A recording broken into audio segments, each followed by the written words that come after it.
Hare Krishna. I'm putting the live stream. Okay, 1 second.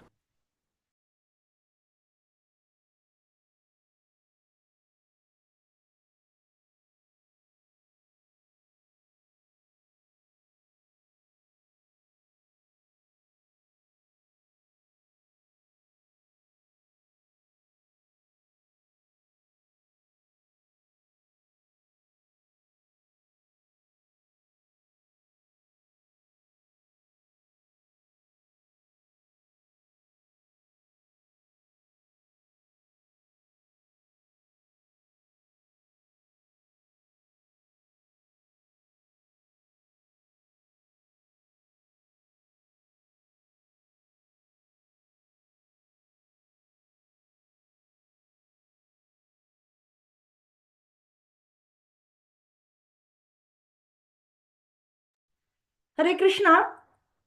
Welcome to this session on Bhagavad Gita reading and the class on the second chapter, which is Sankhya Yoga. We go into, okay, I'll share the screen just a second. Hare Krishna. Welcome.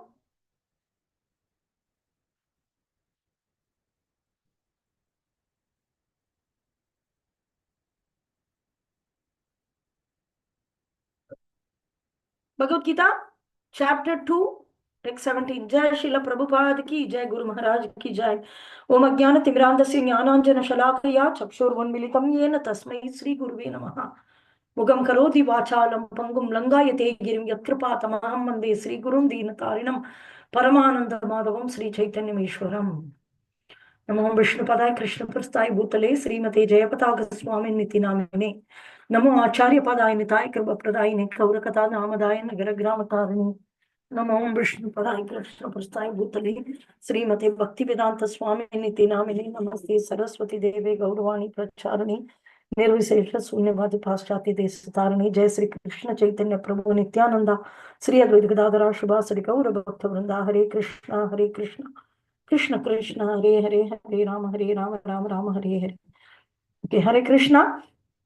So text 17 of second chapter. Okay, kindly repeat. Avinashi tu tadvidhi अविनाशे तु तद्विद्धि yena sarvam idam tatam येन सर्वम् इदं ततम् vinasham abhyayasyasya विनाशम् अव्ययास्यस्य na kaschit kartumarhati. न कश्चित् कर्तुमर्हति. Translation: that which pervades the entire body, you should know to be indestructible. No one is able to destroy that imperishable soul. Read the purport. This verse more clearly explains the real nature of the soul, which is spread all over the body. Anyone can understand what is spread all over the body. It is consciousness. Everyone is conscious of the pains and pleasure of the body in part or as a whole. This spreading of this spreading of consciousness is limited within one's own body. The pains and pleasure of one body are unknown to another. Therefore, each and every body is the embodiment of an individual soul, and the symptom of the soul's presence is perceived as individual consciousness. This soul is described as 1/10,000th part of the upper portion of the hair point in size. The Shvetashvatra Upanishad 5.9 confirms this. बालाग्रसता भाग्यस्य तथाद कल्पितस्य भागो जीवस्य विज्ञेह सचनताय कल्पते. When the upper point of a hair is divided into 100 parts, and again each of such parts is further divided into 100 parts, each such part is measurement of the dimension of the spirit soul. Similarly, the same version is stated केशाग्रसतभागस्य सतोमस्य सदृशतमखः जीवसूक्ष्म स्वरूपायां Sankhayati to hi chit kana. There are innumerable particles of spiritual atoms which are measured as 1/10,000 of the upper portion of the hair. Therefore, the individual particle of spirit soul is spiritual atom smaller than the material atoms, and such atoms are innumerable. This very small spiritual spark is basic principle of the material body, and the influence of a such spiritual spark is spread all over the body as the influence of the active principle of some medicine spreads throughout the body. This current of the spirit soul is felt all over the body as consciousness, and that is the proof of the presence of the soul. Any layman can understand that the material body minus consciousness is a dead body, and this consciousness cannot be revived in the body by any means of material administration. Therefore, consciousness is not due to any amount of material combination, but to the spirit soul. In the Mandaka Upanishad 3.1.9, the measurement of atomic spirit soul is further explained. Esha nur atma chetasha veditavyo yasmin pana yasmin pranapanashadda sam. I forgot the tone. I just read it. Yasmin pranapanashadda samavevash. Mataji, will you help of getting that tone of this That's shloka? okay, whatever be the tone. This is other Upanishads. Pranaischittam sarvamotam prajanam yasmin visuddhe vibhavati esha atma. Read it further. The soul is atomic in size and can be perceived by perfect intelligence. This atomic soul floating in five kinds of air, that is, prana, apana, vyayana, samana, and udana, is situated within the heart and spreads its infusion all over the body of the embodied living entities.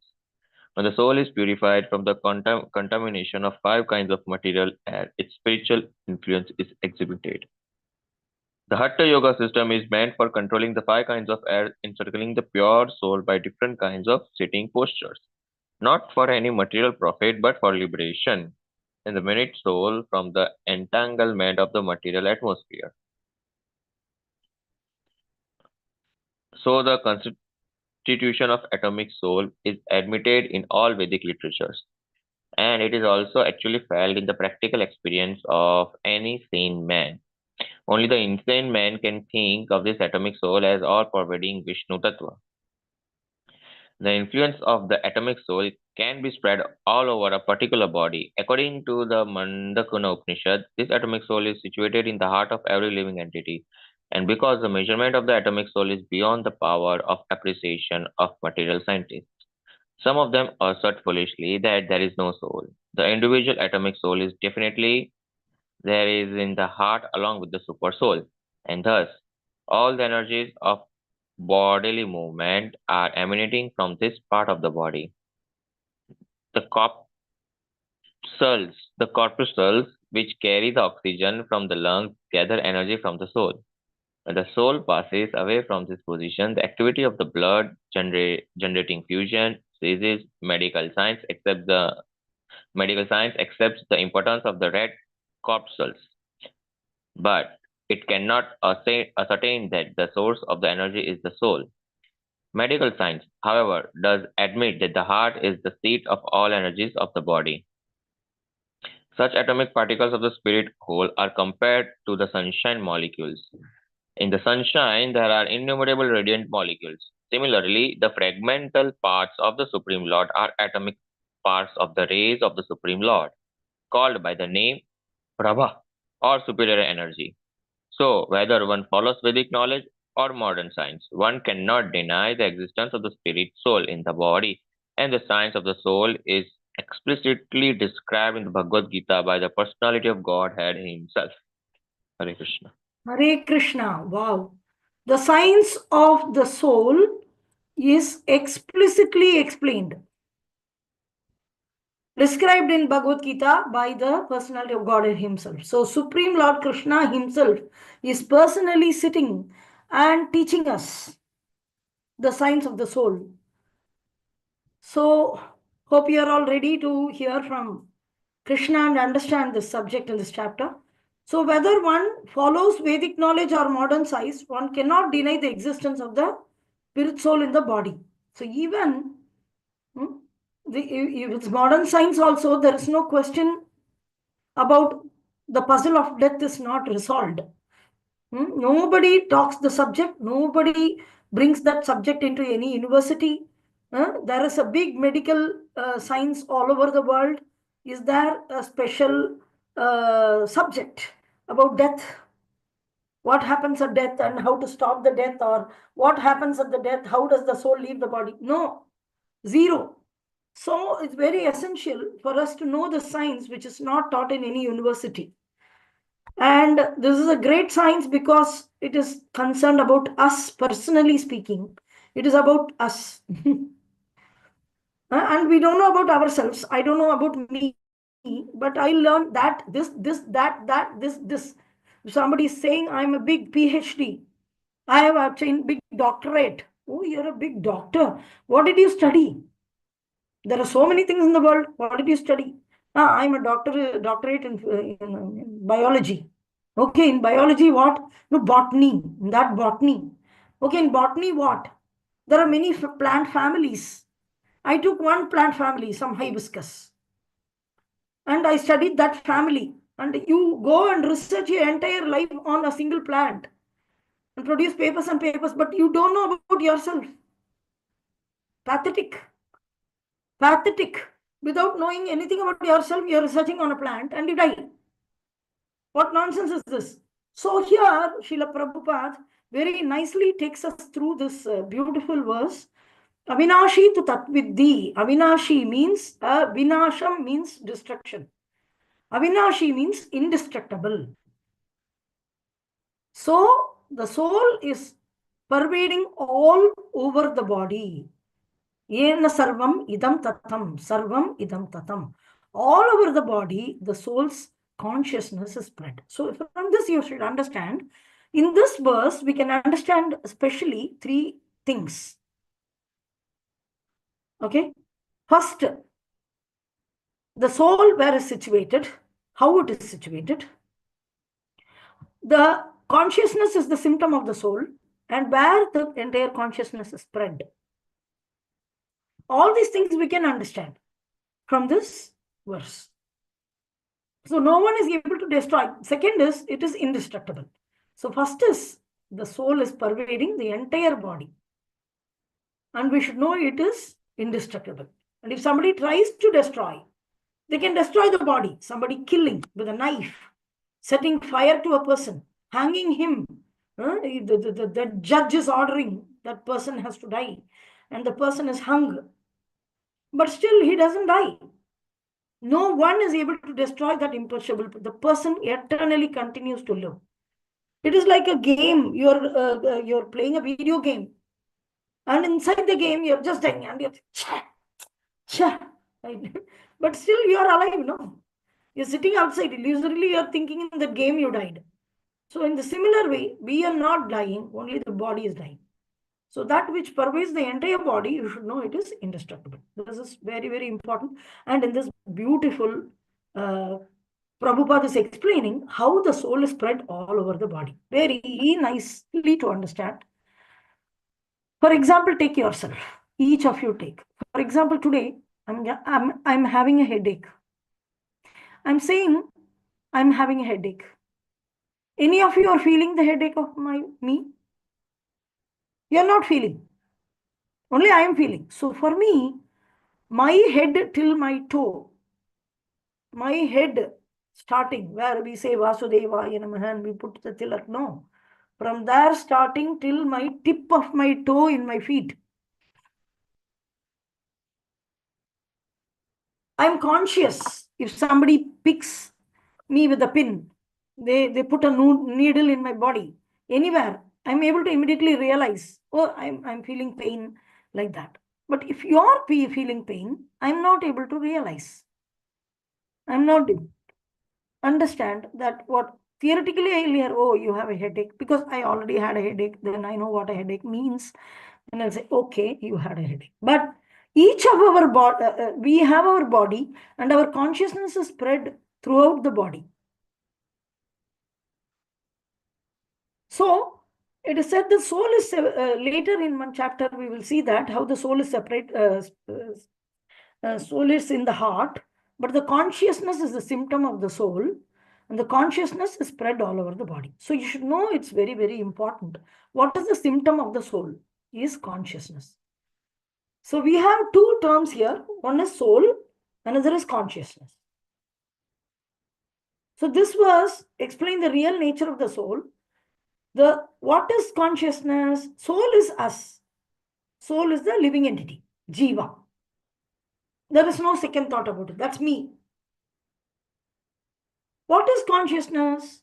Consciousness is nothing but the symptom of the soul.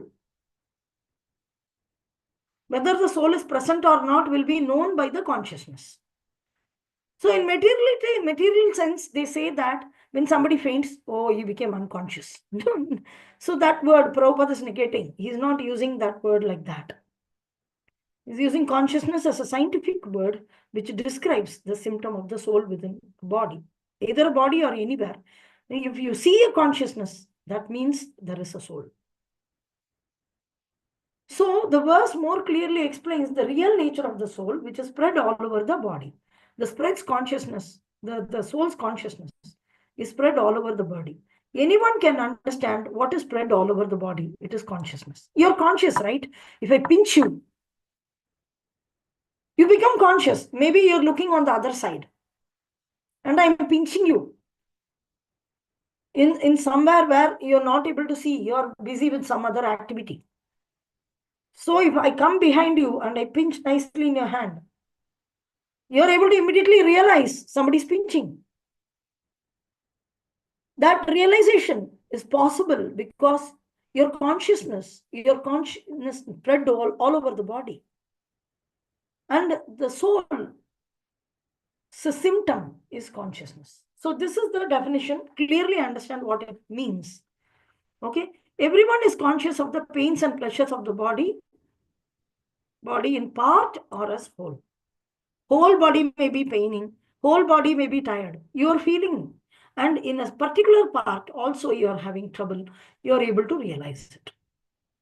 So we are conscious of the pains and pleasure of the body. This spreading of consciousness is limited within one's body. The spreading of consciousness, see, it's limited within my body. My pains and pleasure is with my body. Your pains and pleasures are with your body. So the pains and pleasure of one body are unknown to another. I say I have a headache. You 0% you will know anything of that headache, practically speaking. Theoretically, you had a headache, so you will assume, okay, this is how it should be. Maybe it is more severe to me, or maybe it's lesser to me, but you don't know that right now. That's why people are able to even lie to the teachers. As I am suffering from fever, I am not. The family will be having a family function or festival at home. And the child will write the letter to the teacher. When I was young, this is the same leave letter. You have to bring the leave letter from your father if you take leave. So we all wrote the same thing. As I am suffering from fever, as I am suffering from headache. Because you can write, the other guy is not able to feel the pain or pleasure of your body. So the pain and pleasure of the body are unknown to another. Therefore, each and every body is the embodiment of the individual soul. Each and every body is an embodiment of the individual. The symptom of the soul, the presence, is perceived as individual consciousness. The symptom of the soul's presence is perceived in individual consciousness. Soul is there or not. For example, if you are lying down or sleeping, not you, let us take example X. One X is lying down and sleeping. So I'm going and pinching the X. He's sleeping, but he will get up. Hey, why are you pinching? I'm sleeping now. Why are you disturbing? He'll ask. Or I play loud music when that guy is sleeping. When he gets up and why are you disturbing? He will ask. Right? His senses are working. And then he's able to perceive. He's able to, the whole body knows, okay, what is happening, especially pinching or beating. But the same X is dead. and his dead body is lying there. And if we go and pinch him, will he react?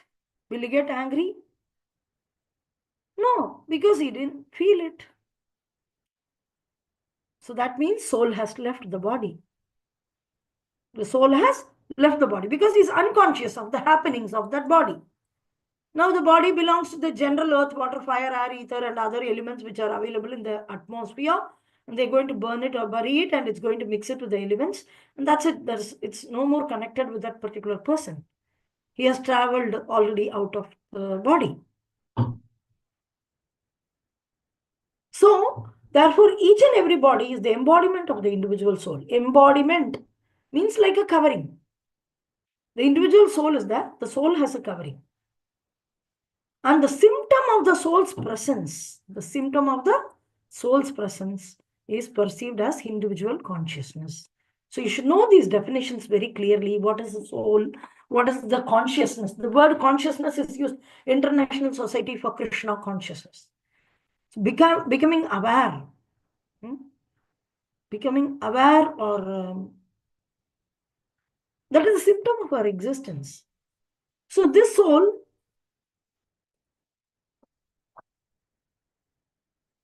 is described as 1/10. Now we come to the, now we understood the two things. Okay, one is the soul is present in the body, and the symptom of the soul's presence is consciousness. Second, the consciousness is spread all over the body. Okay, these are the two things we understood. Now the third thing, which is continuously 3 Upanishads are quoted here, Svetaswara Upanishad and everything, to describe the size of the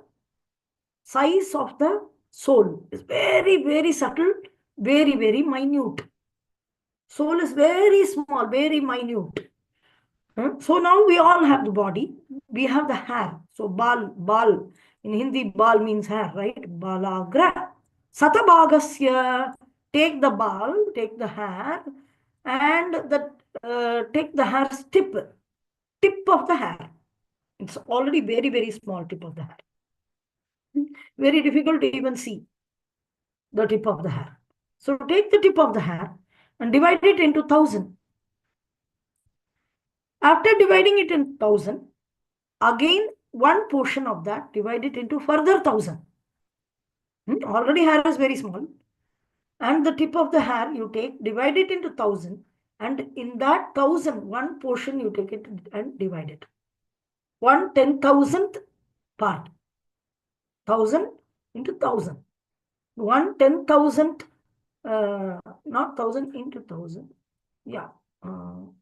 Take 1,000 and divide it into 100 into 100. So here, sata. Sata means 100, no?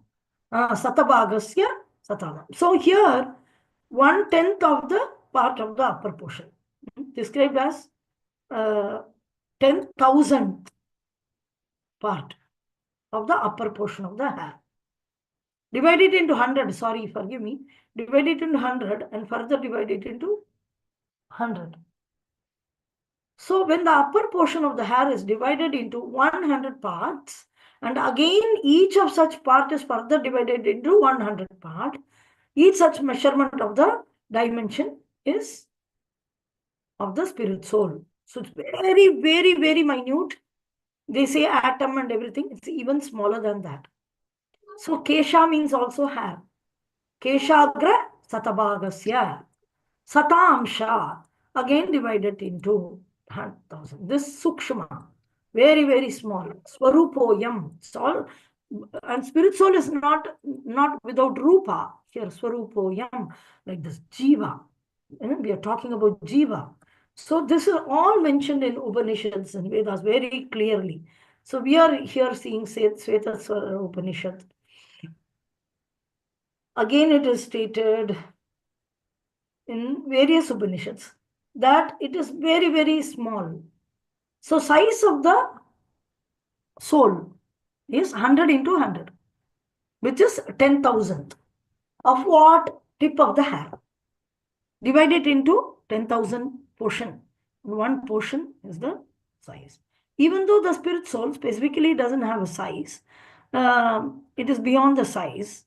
it is mentioned that we will, for a materialistic person to know the most subtlest thing, this is given.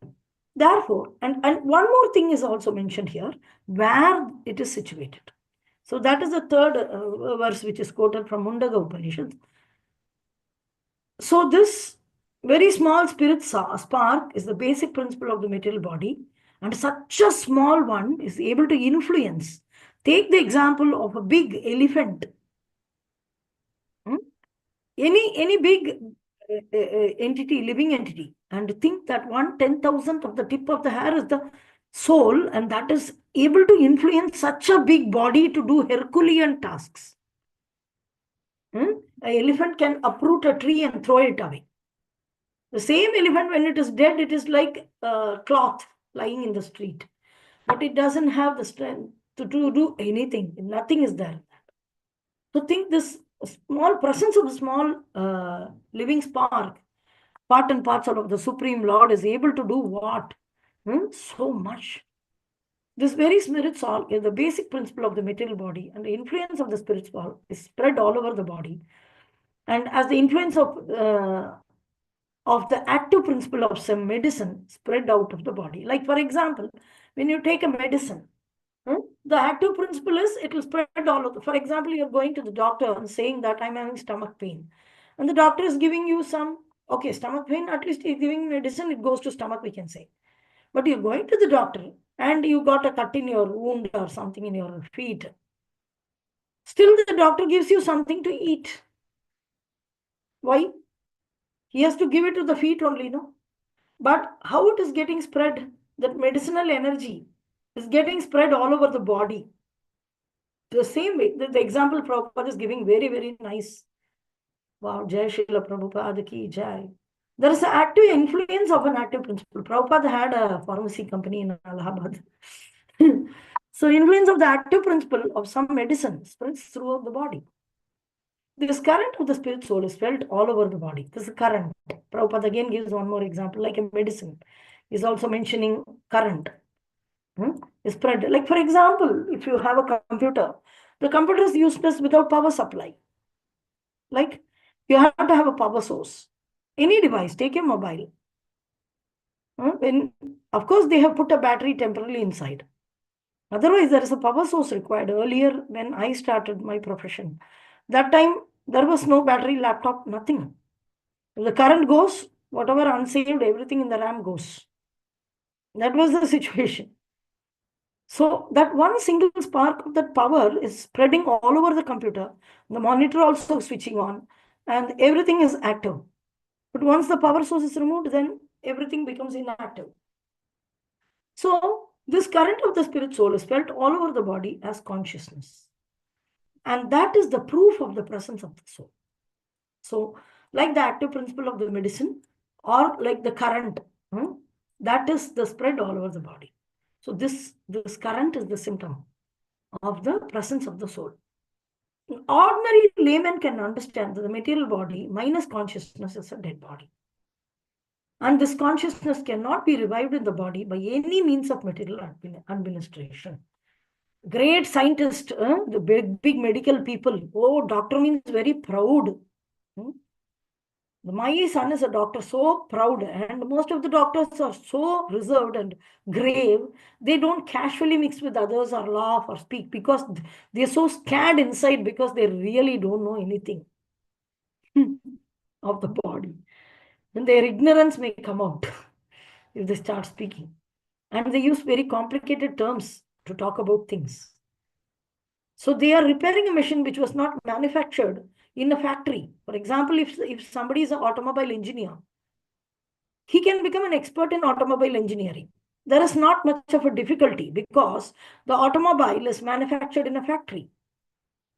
So it's a man-made. So if somebody goes and becomes expert in the manufacturing ideas, then it will be very easy for him to service the manufacturing mission.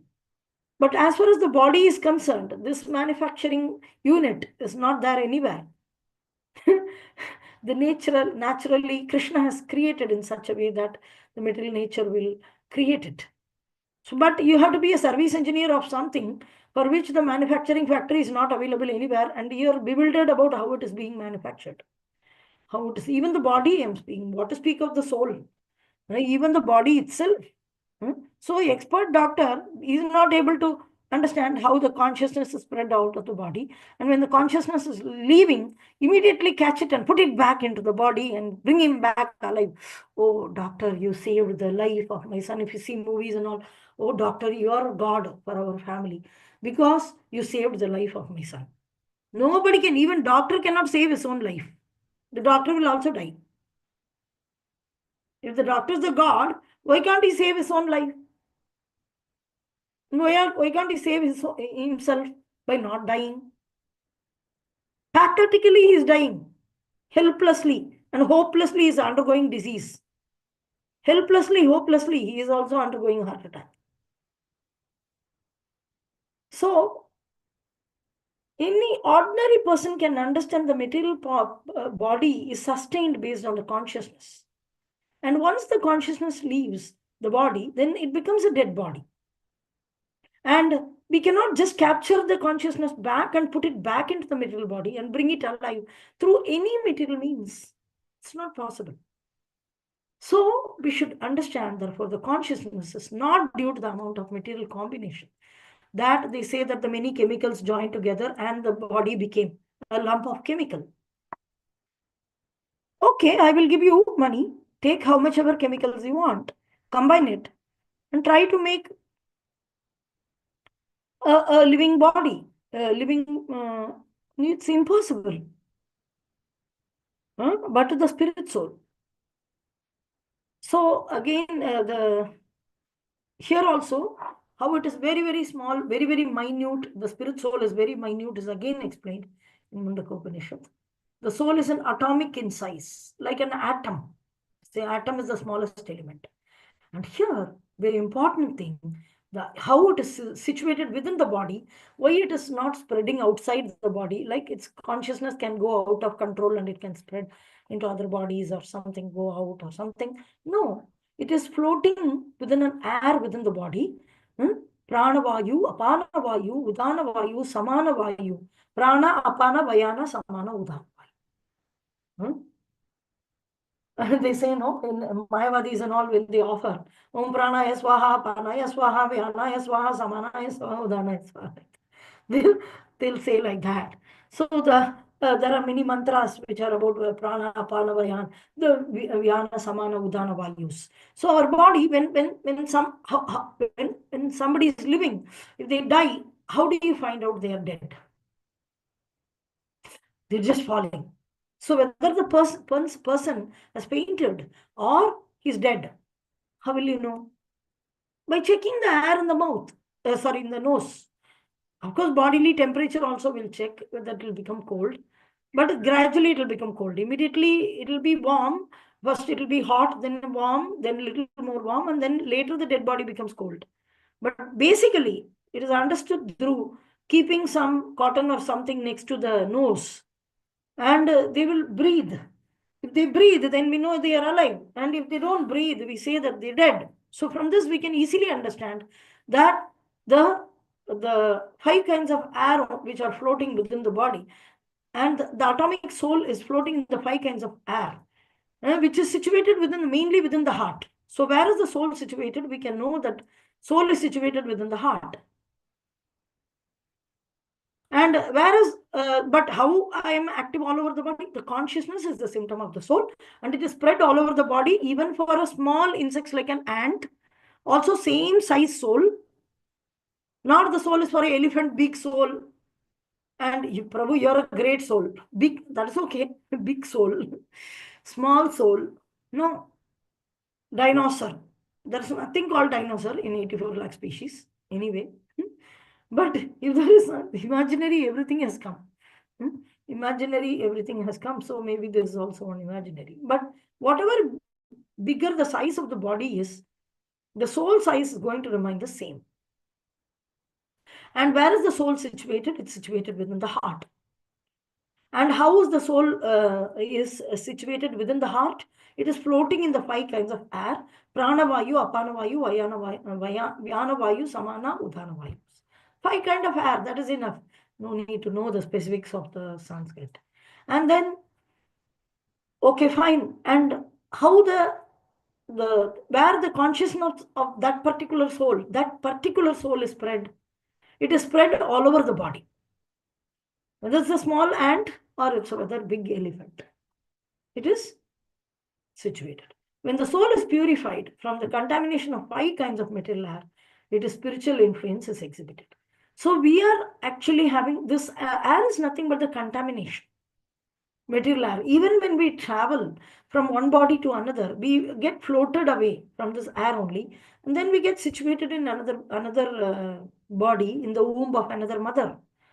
So subtle body also travels. So this is explained later chapters. You will see Vayur Gandhani Vashayat. Vayur Gandhani Vashayat means when there is you're sitting here and somebody is cooking something in another house. But you say that somebody is making dosa or somebody is making upma. You can just feel it, you can smell it. But it's not being cooked in front of you. But that smell is traveled through the air and it has come to your nostrils. The same way, the spirit soul, when dying, it goes into another body, another body floating in the air, carrying with it the aroma or the smell, which we call as karma, the previous life's activities and thoughts and process, whatever it has undergone, everything it carries into next body. So it's also travel. So when the soul is purified of the contamination of the 5 kinds of material air, the spiritual influence is exhibited. That is why yogis, you will see that they are trying to regulate the air in the body by pranayama, pratyahara, dana, niyama, dharana, like that is there. They will do some exercises. But here, Prabhupada is mentioning that hatha yoga system, this air only they control, no? Close one nose and breathe through one nose and come breathe out in another nose. This is the proper process of the hatha yoga. Is meant for controlling the fine kinds of air, encircling the pure soul, and by different kinds of sitting postures. Prana, pranavayu, prana, yama, yama, niyama, yama. Yama is all practice. Prana, yama means practicing the prana, vayu. So this Vayu we have practice, Vayu practice. So that is a specific purpose is there. Not for any yoga system. Okay, go to the yoga class, do pranayama. Your breathing will be very good. You will live for a long time to eat more meat, to have more sense gratification. Sense gratify the body's various senses, and the senses are going to be burnt into ashes. Gratify all the senses very nicely, it is going to be buried in the coffin. This is only going to happen. We are decorating something which is just going to finish without caring for something that is ourselves. We are forgetting ourselves and we are so busy in doing some other thing. Caring for the body is, if you have a car in your home, 24 hours are you caring for that car? Wash it, clean it, decorate it, and not take it anywhere nicely. And sometimes you take it outside for what? Going and putting petrol, again bring the car back, park it, again decorate it, again every day wash it and clean it. And you're not using it for any purpose. Is there any meaning in this? And you don't care for your cooking. You don't care for going and buying vegetable for yourself in the car. You're just taking the car only one time outside to put petrol for itself so that the car will be running smoothly and nicely. And just, is there any meaning in this? You should use the car to go and get food for yourself and work and your work. So same way, we are not the body, we are spirit soul, and car is our body. And people are so busy in simply taking care only the car. They are not buying anything for themselves. They are not caring for themselves. They are not working. They are not using the car for their working. So what is this working? What is this food? Chanting of Hare Krishna, Krishna Krishna, Hare Hare, Hare Rama, Rama Rama, Hare Hare. This is the food for soul. And prasadam is both the food for the soul and the body. Cooking and offering to the Supreme Lord and taking, that will nourish the body and also the soul. So in this way, the soul is getting nourished by devotional service, and the body is supposed to be used for that purpose. The purpose of life is not sense gratification. So we eat prasadam to nourish the soul, and side by side, as a byproduct, the body is getting nourished. So the entire purpose of prasadam is not only, in double quotes, only to nourish your body, which is going to be set to fire. We should not cheaply think, okay, oh, just to gratify my tongue. Like a dog, the dog cannot be controlled. You keep the food in front of the dog and say that just wait. It won't wait. It'll again and again go to the food. You need to physically pull it back. Same way, like a dog, our mind is taking us again and again into sense objects. Like that. So we should understand, yes, I need to eat. I need to be hankering for food. But I'm not the body. I'm spirit soul. And what is the food of the soul? I have to be hankering like this only. First, identify yourself rightly. Then you feed yourself. Who's asking you to stop helping yourself? Who's asking you to be stopping you to be yourself? That is natural. So this ahankar, aham means me. Kar means thinking it's me.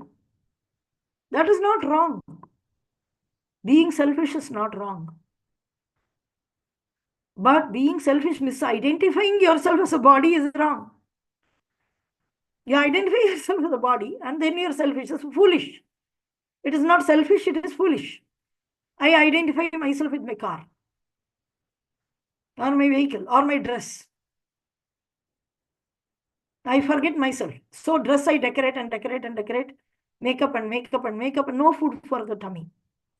Sometimes the girls, they go to the mall. Even I have done that when I was working. I used to go to the mall because we really need to be presentable. Otherwise, we are not accepted. It's a great struggle to be identified among themselves. Devotee life is so cool. So we should not bring that culture also into the Krishna conscious society. We should keep it always cool. That we don't care. So here, and they keep changing the dresses and trying it. They'll be thirsty, they'll be hungry, and they don't know. The ladies, they go to the shop of a cloth shop and they shop for 5 hours, 6 hours. The man is hungry and he's sitting there with the money and he has to pay the bill. So in this way, like this, it's so foolish. Same way, we are also caring for the body. What is the difference between them and you? Full time caring for the body. That is what is now happening in the world. That everybody, that ahankar is not wrong, but false ego. Prabhupada is mentioning. Ahankar means ego. So there is a true ego. True ego is identifying yourself as a spirit soul, eternal servant of Krishna, and devotional service is my constitutional position. And due to which I am performing all these things because I am eternally related with Krishna.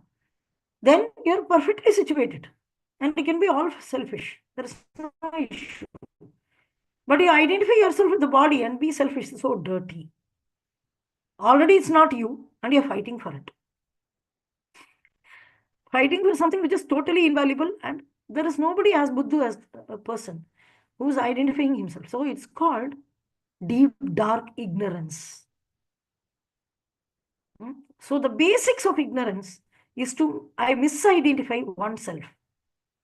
So once we misidentify ourselves, then everything we misidentify, misunderstand. We misidentify others also. Them to be the body. Sometimes we say, I'm not the body, I'm spirit soul. For others, we think they are the body. So we should understand that. So the breathing process and the Hatha Yoga system is for spiritual realization. That for yourself, you use the body to self-realize yourself.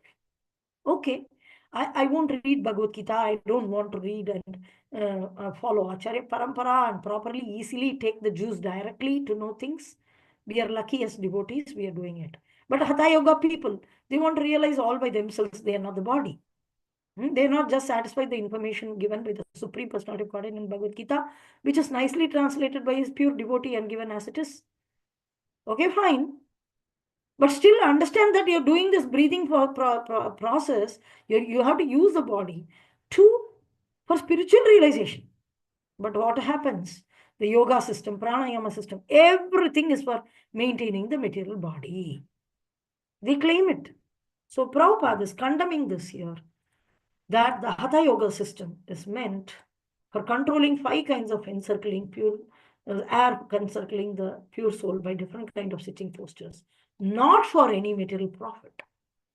Neither for earning money. Oh, I'm taking yoga class, you come so that you will practice pranayama, all these things I'm teaching, give me money, and you will also maintain a healthy body for more sex life. Keep yourself fit. For what? Eating, mating, sleeping, and defending. For what? Other than this. But for liberation of the minute soul from the entanglement of material atmosphere. So what is the purpose of Hatha Yoga? Somebody is conducting a yoga class.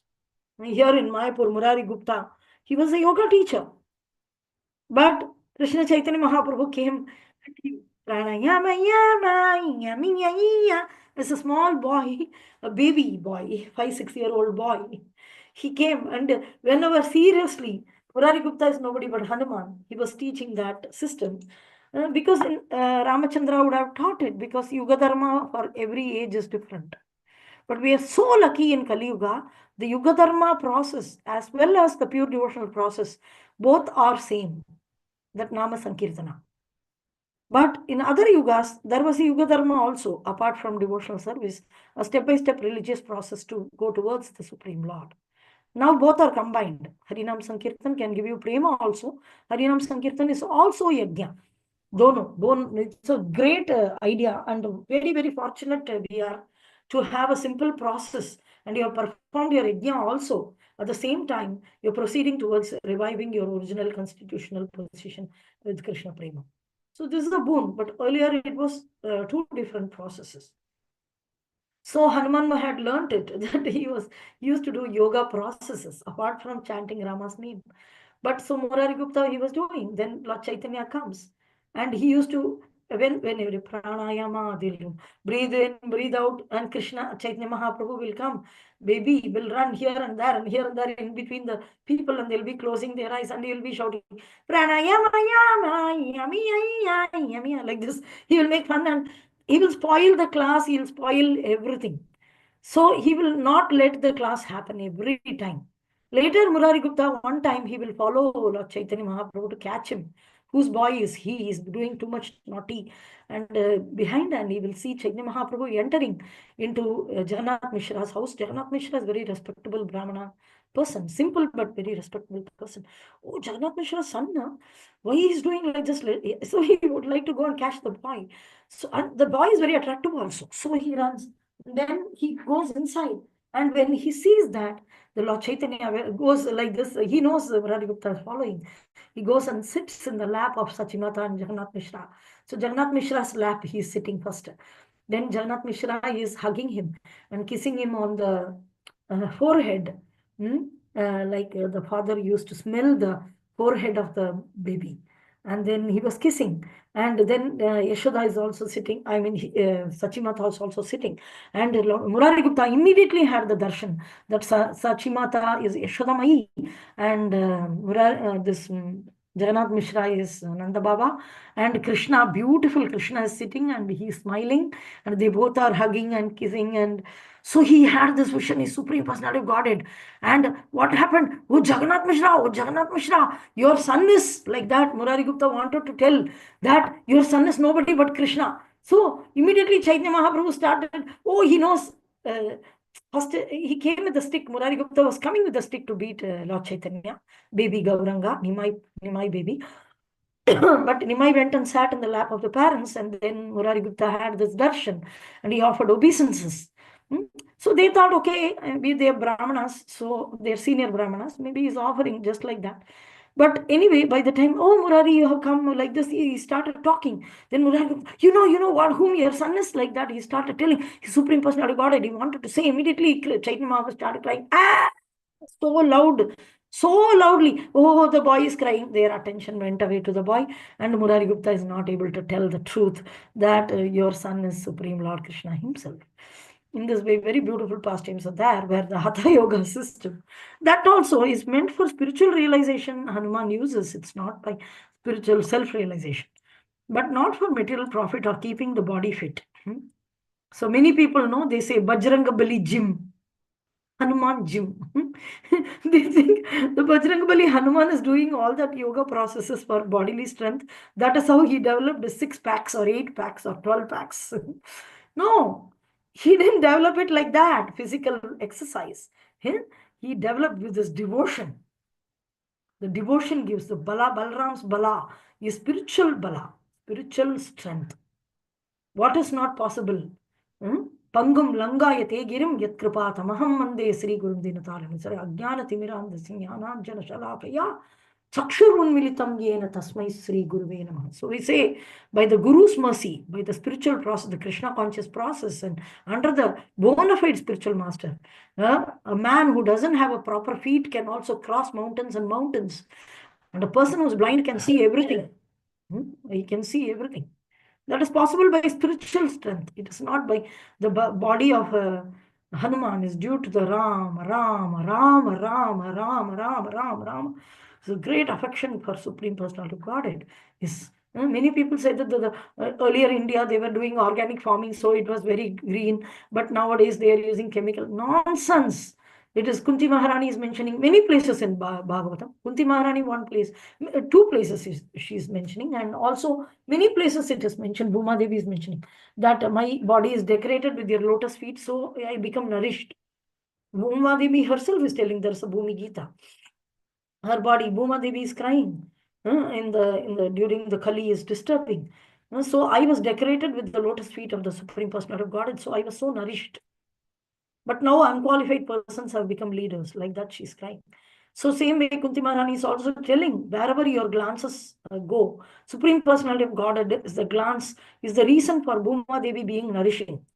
Not because organic farming, chemicals, this, that. Where there is, go to the forest. Automatically, the forest is so green. Nobody did organic farming there or chemical farming, whatever. It is naturally green, right? Because big rishis, munis, they do tapasya there, they chant the holy name of the Lord, and it becomes nourished. So the strength is not coming out of the yoga process or the sitting postures or whatever. A person who is keeping his body very fit may die very early. A person who is completely absorbed in Krishna consciousness and serving Krishna properly, and if he has to fulfill the instruction of spiritual master, he may live with a broken body itself, he can live for hundreds and hundreds of years. It is possible. So it is not the youth which is sustaining the body. It is the spirit soul which is sustaining the body. You should understand the soul is maintaining the body. The body is not maintaining the soul. And sometimes people misunderstand. They say that, Mataji, we have to eat nicely, no? Only when we have the body, then we can do devotional service. Excuse me, devotional service is done by the soul. It is using the body. The soul is maintaining the body. The body is not maintaining the soul. Very, very important concept. Big, big misunderstandings. Maybe very advanced. We know Bhagavad Gita, we have read many chapters. But it's the basic fact. Like, for example, Raghunatha Dasa Goswami, he was living in Vrindavan, and he was fulfilling the order of Lord Chaitanya, renovating the Vrindavan places, holy places, and also writing books. And he renovated Radhakunda primarily. So that time when he was renovating, he was very busy, and then his servants, he won't eat, waste of time. He will just drink one leaf bowl full of buttermilk. That's all. This is food. And he was so healthy, he used to do parikrama of Govardhan. He was not weak. Because the spirit soul is maintaining the body. It's not the body is maintaining the soul. Oh, the body, no, don't eat for 10 days, you will die. Of course, you will die because you have to maintain the body with the prasadam. You have to provide, you have to cook. The Bhuma Devi will cry if you don't offer the grains to Krishna, because everybody is taking the grains from the earth for their own sense gratification. And that is so displeasing to her. In Bhagavatam, we see that she's one Vena, one king will be there. He's an atheistic king. And he will advise everybody to be not worshipping the Supreme Lord, and everything is for our enjoyment only. As a king, I am your God. And you all enjoy, take everything, it's for enjoyment only. No need to offer it in any yajna to Vishnu or anybody. So Bhuma Devi, she stopped giving grains. So just because of this wrong king, the entire kingdom was in drought. And they were suffering so much. And then the Brahmanas, they understood the reason for the drought is this king is not ready to offer anything to the Supreme Lord. So Bhuma Devi, she's producing because hoping that somebody will offer it to the Supreme Lord. And especially the king is supposed to make that arrangement. Every citizen is offering and eating. Now, any yajna has to be performed. At least Brahmanas are performing yajnas regularly. At least this much. When that is not, a qualified king is not there, it won't happen. So Bhuma Devi immediately, she stopped giving the grains. So it became drought. And you can try many material means. If Bhuma Devi refuses to give out, how much ever seeds you sow, it will not grow. Indra, he will not cooperate. He will not give rain if you don't do yajna. So she was running as a cow without giving grains. She became a cow, took the form, and then, of course, the Brahmanas killed Vena, and they brought a Supreme Personality of God's incarnation. Prithu Maharaj came. And then very beautiful pastime, that how he made chase the cow. And he said, "Your Supreme Lord, you're supposed to protect me. Why are you coming to hit me or kill me?" Very sweet pastime. Sweet, very sweet. And then Prithu Maharaj says, "Why you're not giving the grains to the people? You're supposed to give." "No, because they're not offering to the Supreme Lord. I won't give." Like that. Very, very nice. She folds her, this thing. What do you say? Like the milk bags. She folds back the milk bag. How the cow, how much ever you take, it won't give the milk unless it wills. So the willfulness of the earth, the greenery and all. So the body is not maintained with that. So we should understand. So the constitution of the atomic soul is admitted in all Vedic literatures. So by practical experience also, we can feel the presence of the soul within the body. Very simple. Prabhupada gave many, many examples of this. Okay. So now the time up. Any questions or comments? No, everything is about the sunshine or molecules. You said a radiant molecule that is also mentioned in this. So this book also.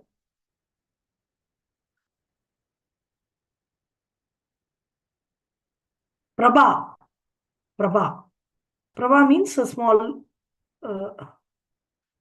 particle of fire, or yeah. So we are particle of the big fire is Supreme Personality of Godhead. We are fragmental part of the Supreme Lord, atomic part of the rays of the Supreme Lord. The name of Prabha, or superior energy. So the small Prabha is maintaining the big body. You understand? Whether a small body or big body, but the body is maintained by it, and the consciousness is spread. That is why we are able to jada, through the jada, we are able to sense our senses because of the presence of the soul. Okay, any questions or comments?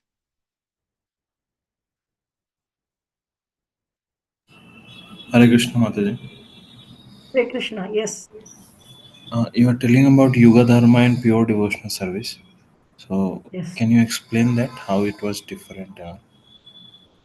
When you read Bhagavatam, this generally we may not know now, because for us now Yuga Dharma and the the devotional service both are same for us. The chanting of the holy name, which is given by Lord Chaitanya.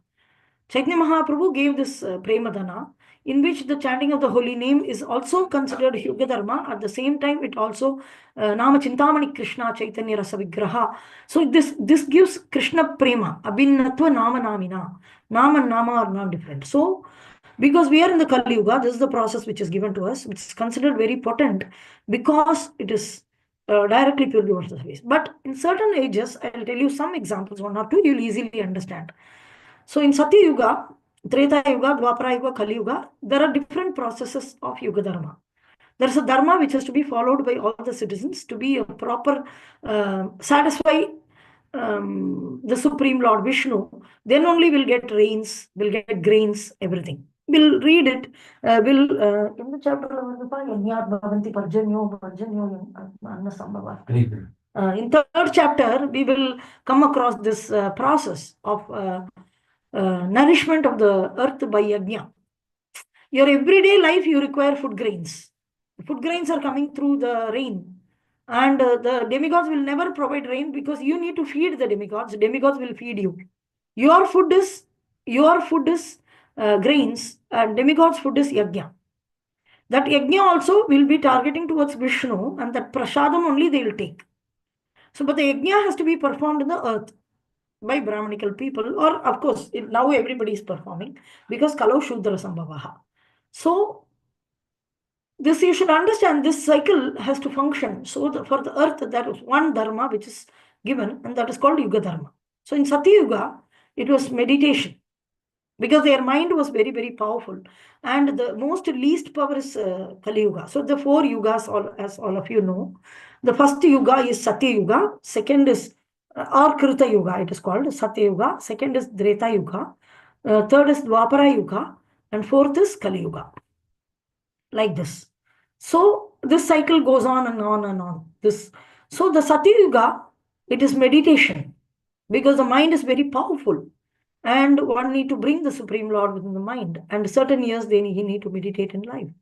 And in Treta Yuga, in Satya Yuga, Treta Yuga, the process was fire sacrifices. Mind was not so powerful. So they have to have an external means. The Lord will not appear in the mind. He will appear in the fire.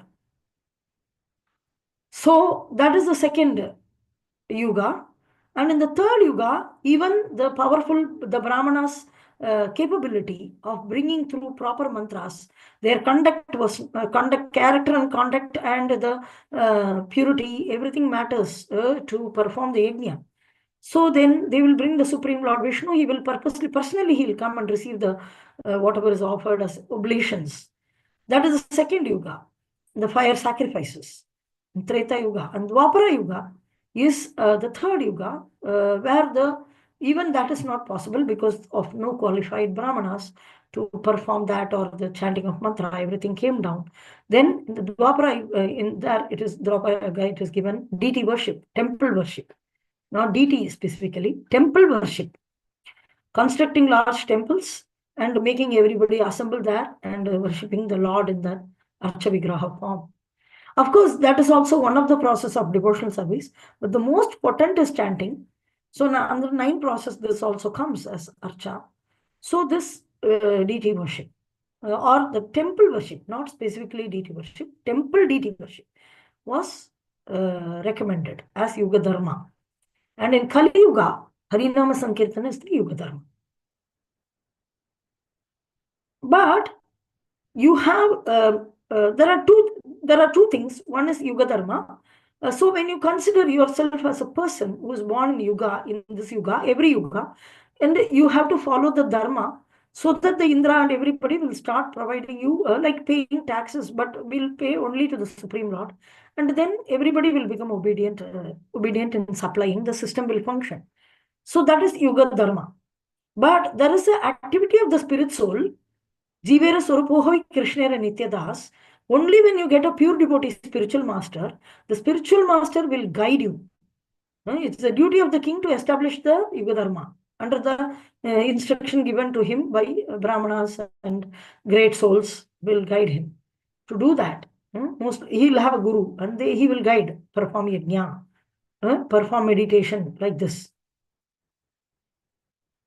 So, but that is under the king. But when a pure devotee spiritual master appears, which is very, very rare, like Bhakti Vedantas, when they appear, they teach us Sravanam, Kirtanam, Vishnu Sparanam, Padasevanam, Archanam, Mandanam, Dasyam, Satyam, Atmanivedanam. So, in this 9 process, you won't see meditation. You'll see remembrance. There is a difference between meditation and remembrance. You won't see yajna, fire yajna, in the 9 process. It can be conducted by big kings only, fire yajna and all. And it's a very formal process. But as a spirit soul, individual spirit soul can practice devotional service, which will directly give prema. So Narada Muni is the spiritual master of this universe for propagating pure devotional service. So when some king is performing continuously Yuga Dharma, Yuga Dharma, Yuga Dharma, Yuga Dharma, Yuga Dharma, Yuga Dharma, Yuga Dharma, Yuga Dharma, Yuga Dharma, without knowing the purpose, asli purpose, then Narada Muni will go there and say that, no, enough, you are pleased enough. Don't keep on pleasing, enough food grains have come to your kingdom and all. Now you chant Hare Krishna, chant this mantra. He will give some name of the Supreme Personality of Godhead. Another example can be told about that Krishna and Balarama came in the forest and they were hungry. The Brahmana Patnis were there. All these, the Brahmana Patnis are very obedient and wonderful citizens and wives, very chaste. And they used to help their husbands because their husbands were performing yajna to please the Supreme Personality of Godhead Vishnu. They were performing. And that's a formal methodology of doing. So the formality is that Yuga Dharma. And then when Krishna and Balrama came and directly asked that we are hungry, then the Brahmanas refused. The yajna has to be finished. After the yajna, we can give you prasadam or something. Right now, everything is meant for Vishnu. But Vishnu is standing in front of you. Then you can offer. So same way, the Brahmana Patnis, they took all the items. They didn't bother when they go back whether their husbands will accept them or not or anything. They just took it for Krishna. So when you can directly approach the Supreme Personality of Godhead, it is not essential to go in a roundabout way.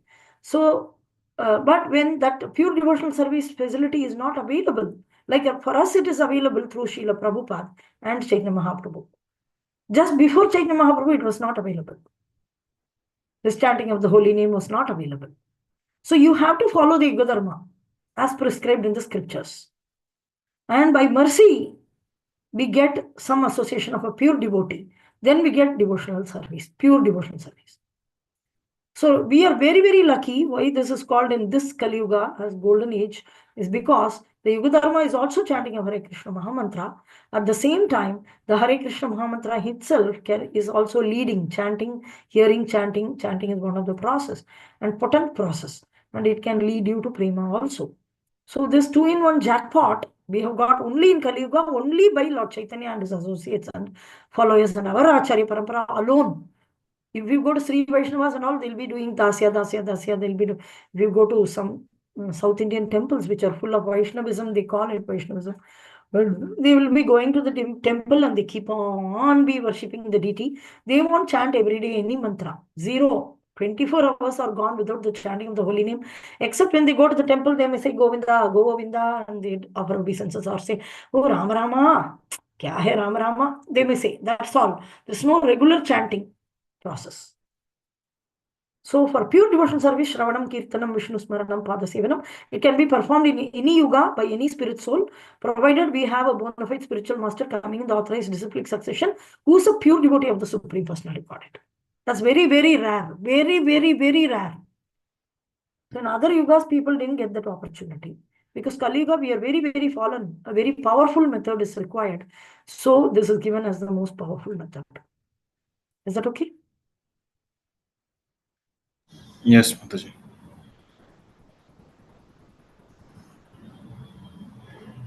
Okay. Any other questions? Okay, let's wind up.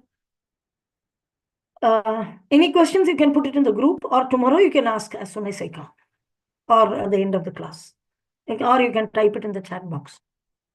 Vancha kalpatarubhyascha kripa कृपा sindhubhya सिन्धुभ्य एव च पतितानां patitanam pavanebhyo vaishnavebhyo वैष्णवेभ्यो namo नमो namaha. नमः Ananta Kodi Vaishnava Vrinda ki jai, Srila Jai. Prabhupada ki jai, जय Maharaj